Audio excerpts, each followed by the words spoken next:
Our good friends at TikTok issue an apology. Now, before I talk about what they apologized for, let me talk about no, excuse me. Before I say what the apology is, let me talk about what they are apologizing for.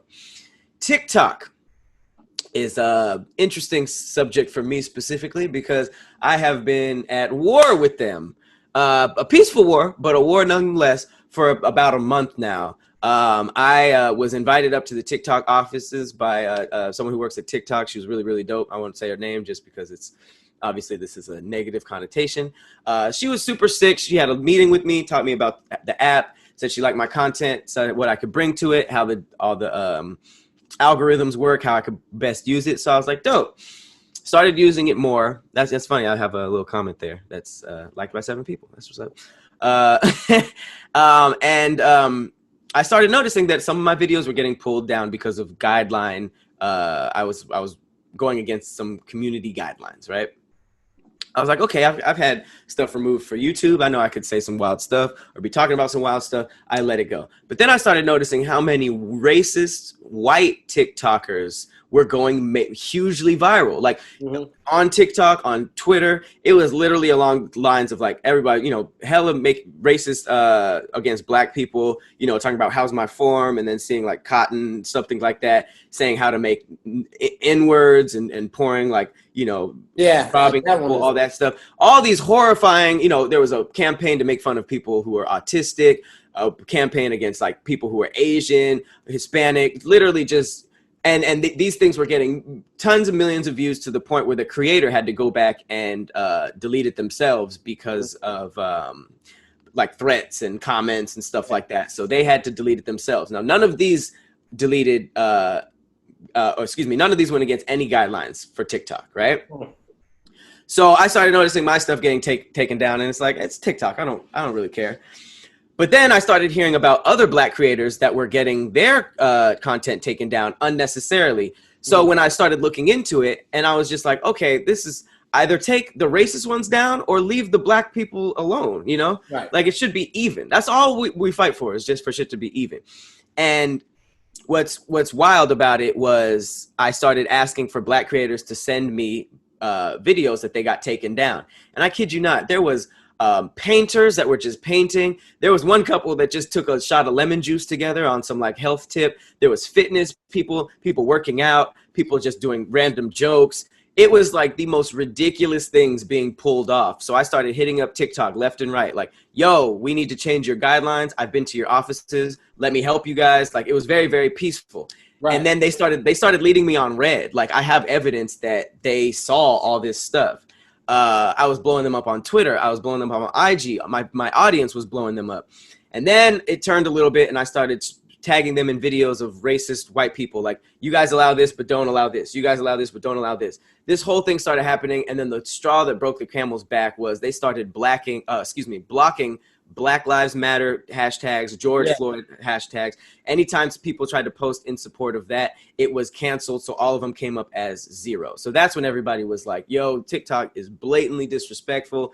TikTok's over. Cancel TikTok. Nope. Everybody should delete TikTok. And then once it started becoming a problem for them, here's where we are. So now the CEO issues an apology, and it says, diversity is our strength.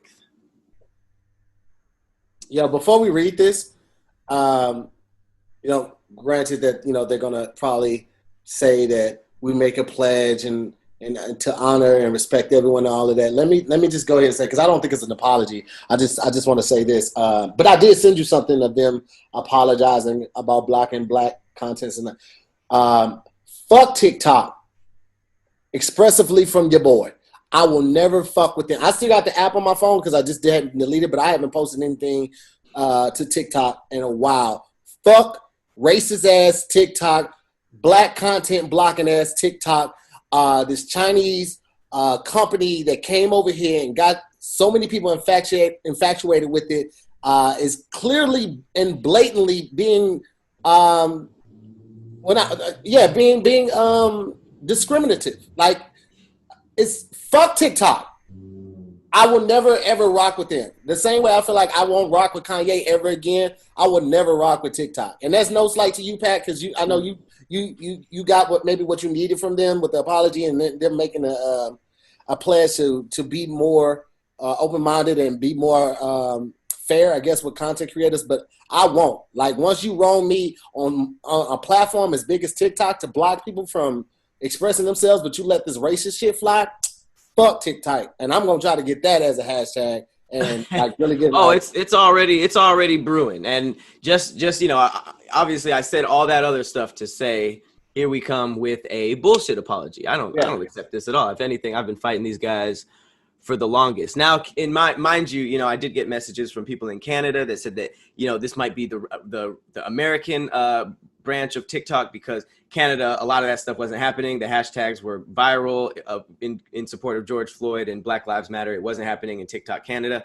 So this might have just been our racist ass branch. But I do agree. At this point, TikTok waited way too long.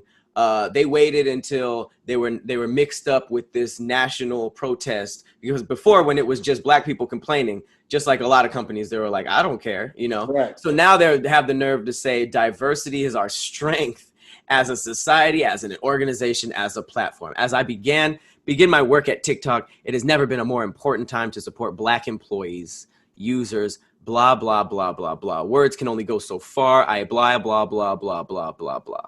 Black blah blah, Kevin blah, TikTok blah. Too late, too mother effing late. And here's the problem. I like you said, TikTok doesn't really affect us. We're a little bit older, but TikTok has the young community by the neck right now. My daughter literally just sent me something from TikTok. Huh? My daughter literally just sent me something from TikTok. She sends me videos on TikTok. It is literally the new cable or the new YouTube for them. So it's like, for me, and that's why I was hitting, because before it was just like they're pulling my videos. It's like, I'm not fighting to get my videos put back on, like whatever. It's not a big deal. But why I wanted to change their guidelines is because it's like, y'all have to make a choice. Either you leave these black creatives alone and just allow nonsense, or you're restrictive to everybody. Pull these racist shit off if you're saying that my video where I'm singing about bacon and eggs is offensive. You know what I mean? Like, make a decision. You can't say that's somebody painting a picture that is like somewhat sexual or the human body is offensive and allow literal racist challenges. So like they showed their hand too many times, and now that we're in the blackout day, now they find it makes sense to do the whole bullshit Black Lives Matter. And it's bullshit. So I agree. Fuck TikTok. TikTok is a piece of shit. But the sad thing is like they're still pushing a narrative to the young people that this white racism is okay and this other shit is for the birds. So that's why it needs to change. I don't think it's as easy as us just saying fuck TikTok. No. I'm